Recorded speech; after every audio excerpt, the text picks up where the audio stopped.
어느 여름밤 나는 서울 외곽에 위치한 작은 시골 마을을 방문하게 되었다. 그곳은 어릴 적 할머니가 살던 마을로 나는 무더운 도시를 벗어나 잠시 휴식을 취할 생각이었다. 마을은 이전과 다름없이 조용했고 공기에는 풀내음이 가득했다. 할머니 집은 오랜 세월이 느껴지는 고풍스러운 한옥이었다. 이튿날 나는 마을을 둘러보기로 했다. 어릴 적 자주 놀던 강가로 향했는데 그곳에서 마주친 것은 낡고 삐걱대는 다리였다. 그 다리는 기억 속 모습 그대로였지만 이상하게도 주위 사람들에게 이제는 사용하지 말라는 소문이 돌고 있었다.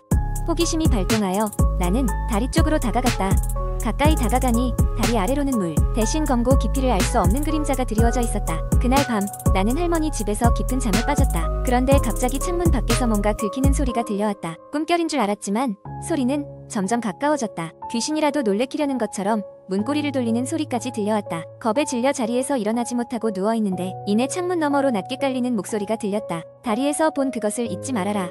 섬뜩한 기운에 온몸에 털이 곤두섰다. 할머니 집에 혼자 있던 나는 공포에 질려 아무것도 할 수 없었다. 그날 밤은 그렇게 두려움 속에서 지나갔다. 며칠 후 마을에서 오래 계신 한할아버지를 만나게 되었다. 할아버지는 나를 보자마자 묻기도 전에 말씀하셨다. 다리 밑에서 뭔가 본 모양이구려. 나는 깜짝 놀라며 어떻게 알았는지를 물었다.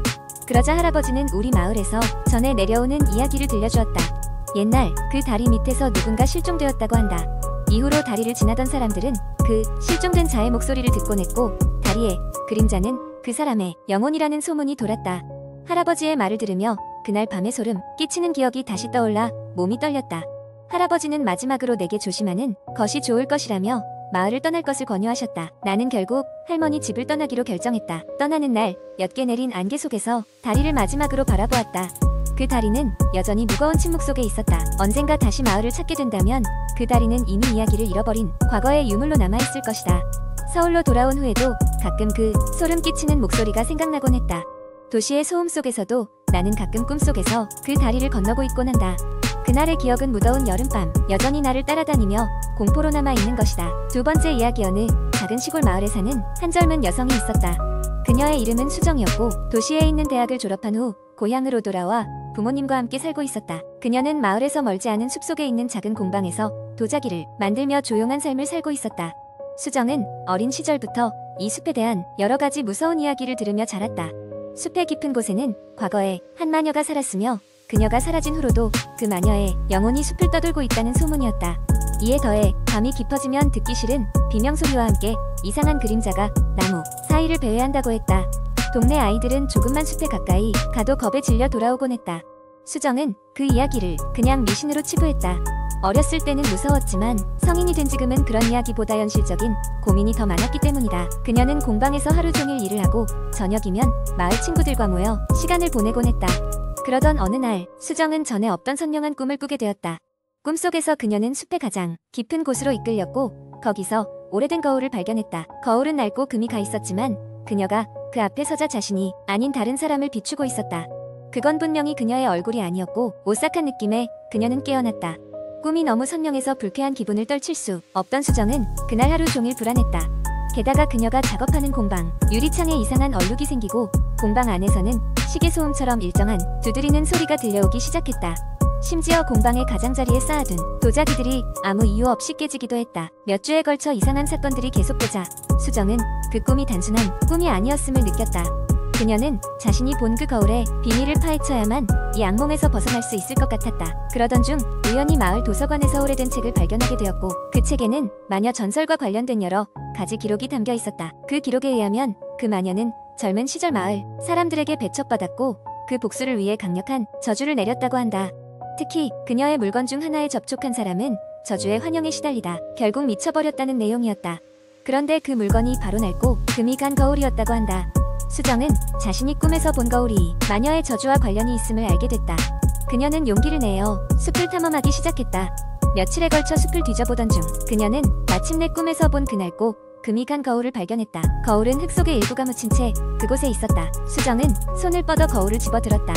그 순간 주변 공기가 갑자기 차가워지며 그녀의 등 뒤에서 속삭이는 듯한 목소리가 들려왔다. 수정은 뒤돌아섰지만 아무것도 보이지 않았다. 그 목소리는 분명히 거울에서 나왔고 수정은 그것이 마녀의 영혼임을 직감했다. 두려움에 휩싸였지만 수정은 두렵지 않다고 외치며 거울을 꽉 쥐었다. 그녀는 마녀의 저주에 맞서 싸우기로 결심했고 그 자리를 정화하기 위해 마을에 오래된 의식을 하려는 계획을 세웠다. 마을 원로들에게 도움을 요청하였고 그들은 그녀의 계획에 협력해 주었다.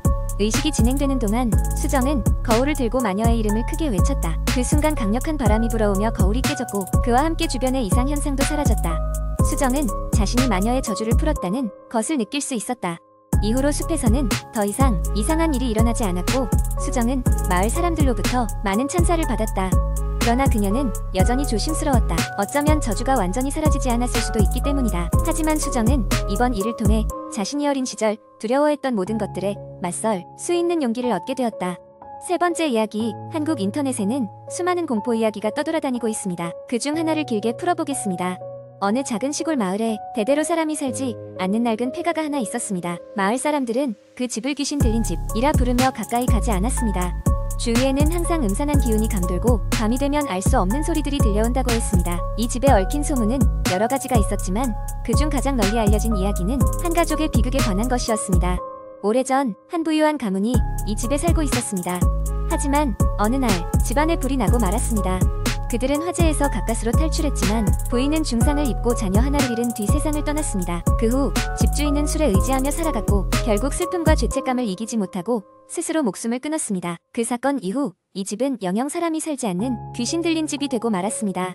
때때로 호기심 많은 사람들이 집을 방문하곤 했지만 그들의 대부분은 알 수 없는 공포에 휩싸여 금세 돌아오고는 했습니다.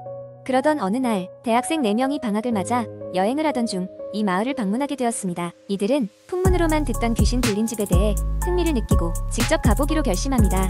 마을 사람들은 물론 듣고 말렸지만 청년들은 이를 마다하지 않았습니다.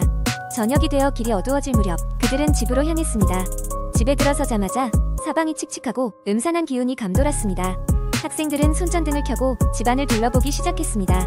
먼지가 가득 쌓인 가구들과 그 옛날의 흔적들이 여기저기 남아있었습니다. 집안 구석구석을 돌아다니다 보니 그들은 갑자기 차갑고 서늘한 기운을 느꼈습니다. 누군가가 자신들을 지켜보고 있는 것 같은 기분이 들었습니다. 그들이 방문한 첫 번째 방은 거실이었습니다. 낡은 소파가 삐걱거리고 텅 빈 벽난로에 서는 바람 소리가 들렸습니다. 학생들 중 한 명이 농담 삼아 여기엔 아무것도 없어 돌아가자라고 말하자마자 문득 소파 뒤에서 무언가 움직이는 소리가 들렸습니다. 모두가 깜짝 놀라 뒤를 돌아보았지만 아무것도 보이지 않았습니다. 그들은 두려움을 억누르며 집안을 더 탐색하기로 했습니다. 이번에는 2층으로 올라갔습니다. 계단은 무너질 듯 삐걱거렸고 그들은 조심스럽게 한 걸음씩 발을 옮겼습니다. 2층에는 3개의 방이 있었고 그 중 하나에 문이 기묘하게도 살짝 열려 있었습니다. 그들은 그 문을 열고 들어감으로써 자신들이 저주받은 운명을 피할 수 있을 것이라 믿었습니다. 방 안은 아이의 놀이방으로 보였습니다. 벽에는 희미하게 자국이 남아있었고 바닥에는 오랜 세월 쌓여온 먼지가 그대로였습니다. 그중 한 학생이 장난스럽게 장난감을 들어 올리자 갑자기 방 안의 온도가 뚝 떨어졌습니다. 그리고 그 순간 창문이 없는 방 안에 갑자기 바람이 휘몰라쳤습니다. 그러자 그들의 눈 앞에 안개 속에서 한 여인의 형체가 나타났습니다. 그녀는 흰옷을 입고 있었고 고통스러운 얼굴로 이들을 바라보았습니다. 그녀는 아무 말 없이 그저 애처로운 눈빛으로 그리고 구슬픈 표정으로 다가왔습니다. 놀란 학생들은 얼어붙은 듯한 발자국도 움직일 수 없었습니다. 그 순간 가장 용기를 내어 말을 건 학생이 물었습니다. 우린 그저 궁금해서 왔어요. 당신은 누구세요? 왜 여기에 있죠? 그러자 여인은 차분하게 입을 열었습니다. 나는 이 집에 살던 사람입니다. 내 아이가 아직 이곳에 있나요? 학생들은 여자와의 대화가 가능하다는 사실에 놀랐지만 곧 진심으로 대답했습니다. 아무도 없어요. 나가보니 아무도 없어요. 여인은 슬픔에 젖어 흐느꼈습니다. 그 아이는 나와 함께 이곳에 있어야 했는데 부디 그렇게 전해줘요. 그 순간 이들은 안개처럼 사라져가는 여인의 모습을 마지막으로 방을 빠져나와 급히 계단을 내려갔습니다. 집 밖으로 뛰쳐나온 후 그들은 숨을 헐떡이며 차로 돌아갔습니다. 다시는 그 집에 돌아가지 않겠노라 결심한 채 말입니다. 그리고 얼마 후 이 마을의 전설에 대해 자세히 알아본 학생 중 한 명은 그 여인이 아이를 잃은 후 괴로움에 시달리다 죽은 그 집의 주인의 아내라는 사실을 알아냈습니다. 이후 4명의 학생들은 그 밤의 경험을 다른 사람들에게 이야기했지만 듣는 이들 중 많은 사람들은 그저 상상의 산물로 여겼습니다. 그러나 그들과 함께한 밤을 기억하는 그들만큼은 귀신 들린 집이 마냥 어부가 아니라는 것을 아는 유일한 증인들이 되었습니다. 이 이야기는 여전히 인터넷을 통해 회자되며 귀신 들린 집의 비극이 어떻게 끝났는지 알기 위해 궁금해하는 이들의 관심을 사로잡고 있습니다. 이러한 이야기들이 과연 실제일까요? 아니면 단순한 도시 전설일까요? 이는 각자의 상상에 맡겨진 미스터리로 남아 있습니다.